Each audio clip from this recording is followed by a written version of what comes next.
আচ্ছা, তো আমাদের মেইন বেসিক্যালি এখন কাজ হচ্ছে যে ডিএনএ আমরা লোড করব। আমরা 11 জেলের ভিতরে ডিএনএ লোড করবো কীভাবে সেটা দেখার চেষ্টা করতেছি। তো এখানে আমরা একটা জেল নিছি, জেল নেওয়ার পরে টি বাফার দিছি, এই জন্য লিকুইড লাগতেছে, আমার মনে হচ্ছে পানি পানি অংশ, এটা আসলে টি বাফার দেওয়া এই জন্য। তো এখন এখানে কাজ করার জন্য বিভিন্ন ধরনের স্যাম্পল নিয়ে আমার তুলনা করে দেখবো আর কি, ডিএনএ মানে পিসিআর যাতে আমরা করতে পারি সেটার জন্য। তো এই জন্য অনেকগুলো স্যাম্পল লাগবে আমাদের, বিভিন্ন স্যাম্পল নিব আমরা, নিয়ে এর ভিতরে গ্লিসারিন দিব যাতে কনসিস্টেন্সি বাড়ে। এটা অনেক কনসিস্টেন্সি, এই জন্য সহজা মানে পড়ে যেতে চাবে না। তারপরে দেওয়ার পরে এটা আমরা ওইখানে স্পিনিং মেশিন আছে, স্পিনিংয়ের মাধ্যমে আমরা চেষ্টা করবো যাতে সবগুলো মানে যাতে ইয়াগুলো নিচের দিকে চলে আসে আর কি, স্যাম্পল যেটা গায়ে লেগে না থাকে, গায়ে যাতে না লেগে থাকে। ওকে, তো এখন আমরা বিভিন্ন স্যাম্পল এখানে দিব।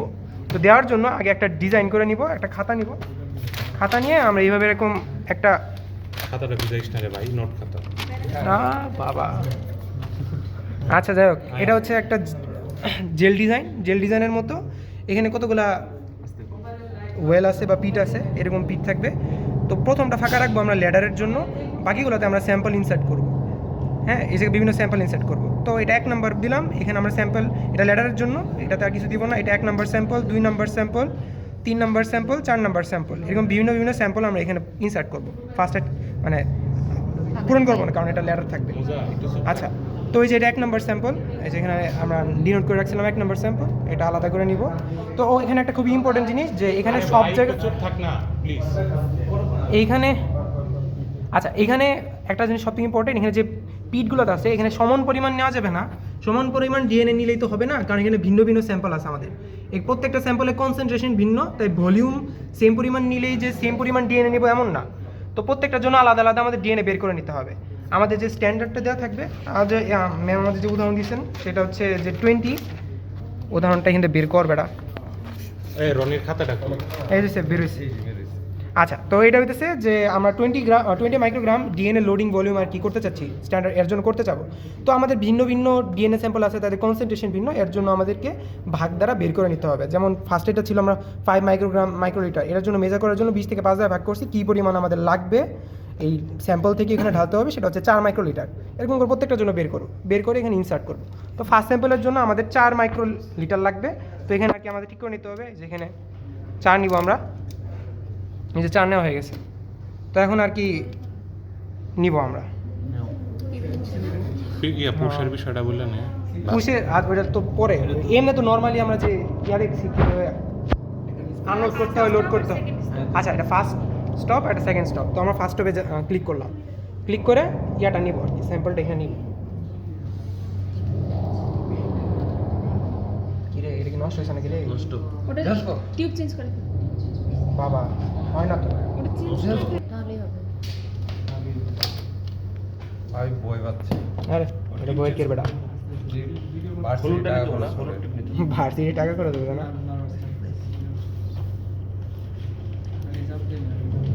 হ্যাঁ, এই যে ফার্স্টে যখন ভুল উঠে যাবে তখন আমাদের সেকেন্ড স্টপ পর্যন্ত বারবার যেহেতু গ্লিসারিন দেওয়া, এমনি এমনি পুষ দিতে থাকবে। আর একটা টিউব নেই, আরেকটা লাগবে না, এটা দিও, এটা দিও, টিউব টেপে করিস কেন? এটা দিও। হ্যাঁ, নেওয়ার পরে এখন আমাদের ডিএনএ আপলোড করার ব্যাপার, কাজ করেছি এটাতে করি। করো ফার্স্টটা বাদ। আচ্ছা ভাই, আমার হাত দিয়ে কাঁপতেছে রে। ওয়ানে দিস না, আরেকটু হাত তিনের দিয়ে দিকে ধরতে সোজা বলছে। প্রথমে। হ্যাঁ, আরে ভাই তুই হাত ছাড়।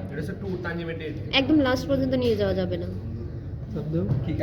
লাস্ট পর্যন্ত নিয়ে গেলে বের হবে না, ওই মাঝামাঝি একটা অবস্থায় গিয়ে হ্যাঁ, আর আস্তে আস্তে পুশ করে বের পুশ করতে হবে। পুশ করার পরে পুশটা ছাড়া পুশটা যাবে। এখানে ছাড়ছি না আমি এখনো, এই যে একদম পুরো সেকেন্ড স্টপ পর্যন্ত দেওয়া আছে, বের করার পরে ছেড়ে দিলাম। তো এখানে এটা হয়ে গেছে। এইভাবে প্রত্যেকটা স্যাম্পল আর কি দিতে হবে। এটা হচ্ছে সেকেন্ড স্যাম্পল। টিপটা ফেলে দে, টিপটা না ফেলে দে। টিপ ফেলে কি হবে? আচ্ছা আপাতত তো আমার তো সেমই না, মানে প্রত্যেকটা ক্ষেত্রে ভিন্ন ভিন্ন টিপ ইউজ করো, আর আমি একই জিনিস ইউজ করতেছি। তুমি নষ্ট করো ওই যে তুই আরেকবার করে আন জায়গা দরকার। আর ও আচ্ছা, 1 নম্বরে লেটারের বিষয়টা বলি। লেটার না না, কমপ্লিট 5 মাইক্রোলিটার ওটা পিক, ওটাই এই পিক।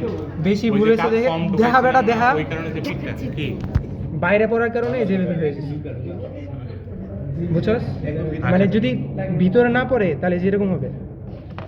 হয়েছে। তাহলে এটা ক্যান্সেল করে পরেরটাতে আবার সেম স্যাম্পল দিতে হবে। আরে আবার হাত দিতেছে। এখন আবার কর একদম আচ্ছা লেটারের বিষয়টা খাতাটা বাড়ি কর।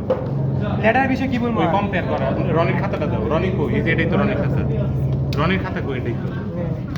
এটা ভিডিও কর আচ্ছা বল তুই বল। ফিল্টার সহ নেওয়া যাবে না। আচ্ছা লেটার একটু দাঁড়া না, লেটারের বিষয়টা বল। হ্যাঁ লেটারের বিষয়টা হচ্ছে এটা হচ্ছে স্ট্যান্ডার্ড ডিএনএ স্যাম্পল আর কি। তো এখানে ভিন্ন ভিন্ন ডিএনএ স্যাম্পলগুলো মিক্স অবস্থায় থাকে। এটার সাথে আমরা যে কম্পেয়ার করার জন্য। বাকি স্যাম্পলগুলো আছে সেগুলো ব্যান্ড কীরকম সেটা কম্পেয়ার করতে চাচ্ছি। তো দেখা যাচ্ছে যে এখানে ভিন্ন ভিন্ন এই স্ট্যান্ডার্ডের ভিতরে বা লেটারের ভিতরে ভিন্ন ভিন্ন ডিএনএর ইয়েগুলো দেওয়া থাকে। এটা সফটওয়্যার দিলেই বুঝতে পারবো এটা বিভিন্ন কিলো বেস পেয়ারে আর কি এরকম থাকতেছে। লেটার নিতে হবে 5 micro. So kilo Dalton. So এখানে হচ্ছে মলিকুলার ওয়েট লেটার ইউজ আমরা মলিকুলার ওয়েট ডিটারমিন করতে চাবো বিভিন্ন যে স্যাম্পল আছে সেগুলো। এটা হচ্ছে kilo Dalton, 250 kilo Dalton, 100 kilo Dalton, এরকম ভিন্ন ভিন্ন আছে। তো এখানে যে বিভিন্ন স্যাম্পল ইউজ করবো যেটা একটু ব্যান্ড বেশি উপরের দিকে থাকবে, সেটা স্বাভাবিকভাবে কম রান করছে, তো সেটা একটু মোটা, এটা মলিকুলার ওয়েটটা একটু বেশি থাকবে। এটা অ্যাপ্রক্সিমেটলি 100 কিলো ডালটন এখানে। আর নিচের দিকে যেগুলো আছে এটা হচ্ছে 50 ডালটন, এটা হচ্ছে 20 ডালটন। এরকমভাবে আমরা ল্যাডার ইউজ করে বেসিক্যালি মলিকুলার ওয়েট বের করার জন্য স্যাম্পলের।